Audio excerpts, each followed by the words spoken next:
Les châteaux ont un bel avenir devant eux, surtout quand ils sont possédés par l'État. Si, je vous assure, n'ayez pas l'air sceptique et grognon, je vais vous en donner la preuve. La preuve par le château de par le château de Grignon. Le château de Grignon est un magnifique château, situé dans le département des Yvelines, le 78 pour la bourgeoisie versaillaise, le 7-8 pour la population immigrée de Trappes. Château somptueux, parc superbe, un petit joyau à la française, en quelque sorte, comme nous savions tant en faire dans la France du temps jadis.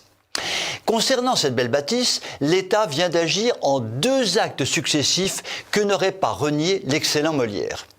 Premier acte, moi, l'État tout-puissant, propriétaire du château de Grignon, je décide de liquider le mobilier de ce château. Allez, hop, le mobilier, raoust, je n'en veux plus.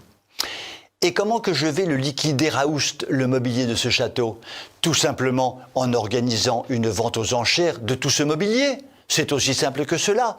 Et moi, l'État tout-puissant, je décide d'organiser cette vente aux enchères, mais sans la moindre publicité. C'est plus simple comme ça, et seuls les copains coquins seront au courant et pourront faire de bonnes affaires. C'est aussi simple que cela. La vente aux enchères entre copains coquins a donc eu lieu, et ce fut vraiment une belle vente aux enchères pour les copains copains. Prenons 2 exemples. Une superbe console ancienne a été estimée au prix sympathique de 40 €. A quand même été achetée 400 €, car les copains coquins savent être généreux, mais a terminé à Drouot au prix de vente de 13 000 €. Bonne affaire pour les copains coquins.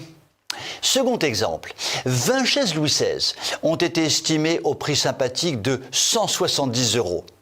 Elles ont été adjugées au prix de 6 000 € par les copains coquins. Les copains coquins ont vraiment du cœur et ils ont voulu que l'État gagne un peu d'argent. C'était vraiment très gentil de leur part.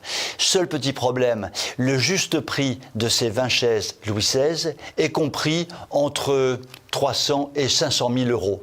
Les copains coquins ont vraiment fait une bonne affaire sur le dos de l'État et donc du contribuable. Nous ne pouvons que remercier les fonctionnaires qui ont si bien organisé une vente aux enchères aussi pourrie. Ça, c'était l'acte 1 de la pièce de théâtre.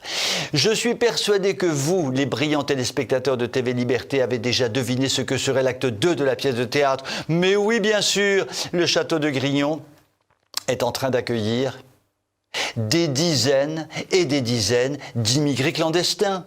La vie de château pour eux, quoi. Et comme il faut chauffer le château pour que ces immigrés clandestins clandestinent de la meilleure façon, il faut que Madame Dupont du Cantal baisse la température de son logement à 15 degrés dans un grand geste de citoyen du monde.